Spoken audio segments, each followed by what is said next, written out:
مفتی صاحب سره پروګرام کوو. نن به د لمونځه په باره کې پوښتنه وکړو چې په لمونځه کې څو فرض دي.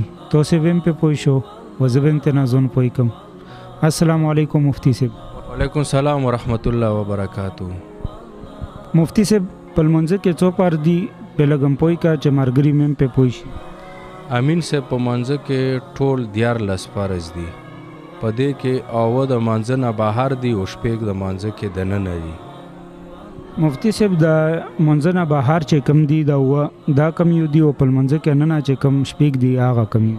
د لمانځه نه بهر چې کوم دي او فرض په دغو کې ټولو نه اول چې دی چې تا بدن پاکي، دویم کپړه د پاکي، دریم دا چې بدن د پټي، څلورم دا چې ځای صفایي چې په کوم ځای باندې مونځ کې، او پنځم قبلې ته د چې مخي، شپږم په خپل وخت باندې مونځ کړل دي، او عوام چې نیت وکړي د مونځ، نیت ولا ضروري دی.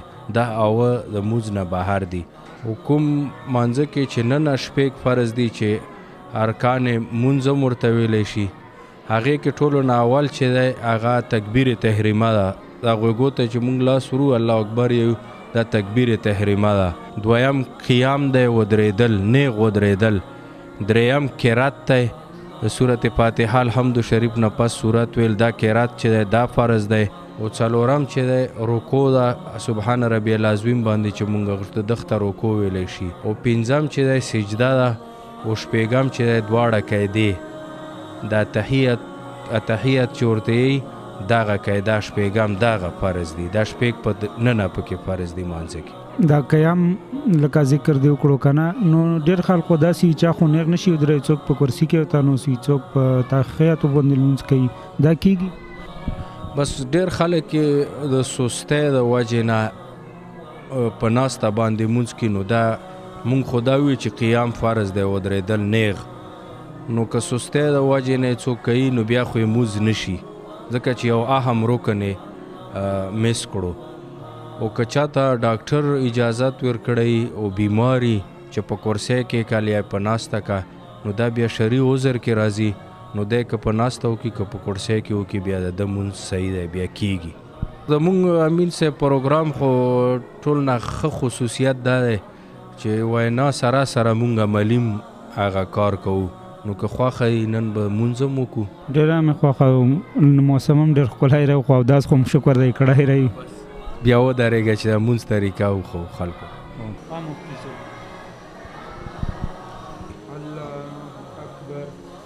دا تکبیر تحریمه شوه، اولنی فرض مانځه کې دننه. دویم دا لاسونه چې دا درې ګوتې نه دي، دا درې ګوتې چې دا په دغو نه سو، دا دوې لاندې کته داسې نیغ ودرېدل نامه سره. او نیغ ودرېدل چې دي که نه، قیام نیغ ودرېدل، دا دویم پاره شو په مونځ کې. بیا الحمدو چې ویه سورت فاتحه، اخ پسې یو سورت علم تر کیف شو لیلک قریش، اخ قرات چې دی دا درې دا فرض شول. اوس رکوع له لاړ شه، سبحان ربی العظیم چې د ملا ده بلکل نیغی، دغسې نیغی دا چې دی رکوع شوه، سبحان ربی العظیم، دا څلورم فرض شو. اوس سجدې له راځه.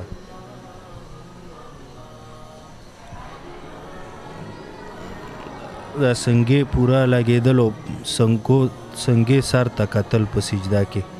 دا لاسونه لږ کولاو کړه، قبلې ته مخامخ کولاو کړه. دا سجده دا پنځم فرض شو. د تحیه باندې کېناستل چې دا بیا شپږم فرض دی. دواړو قاعدو کې به کښېنې، دغته قاعده یې موږ ورته تحیت یې، بس دا کېناستل چې دي که نه، لکه څلور رکاتو کې لکه دوې قاعدې راځي، دوو رکاتونو کې یا قاعده راځي. نو دا قاعده چې ده دا فرض ده، دا یې اخري شپږم فرض دی. ښه مفتي صاحب، نو دا خو مو المنځ هغه وکړل چېرته ودېخل ډېره مهرباني. دا خول یا مبصار نه وه، دا که خول یې نه هېڅ فرق خو نه کوي. امین صاحب فرض خو دغه 14 چې وم خال خول په مانځه کې فرض نه ده، خو د مانځه چې کوم آداب دي الله جل شانه ته سړی ودرېږي، نو که خول وي نو ډېره ښه خبره ده. ښه مفتي صاحب ډېر خلک خو داسې وي چې په المنځه کې امام نه مخکې ټیټېږي، څوک ته مخکې اوچاتېږي. دا ډېر اهم سوال دی امین صاحب، و خلک یې کوي مونځ کې د امام نه مخکې تلل چې دا ښه کار نه دی. نبي علیه السلام فرمایي چې کوم خلک امام نه مخکې رکوع سجدې لڅي په ورځ د محشر به داسې راوچتېږي چې دغو سر به د خره په سر باندې. ډېره مننه مفتي صاحب، مهرباني.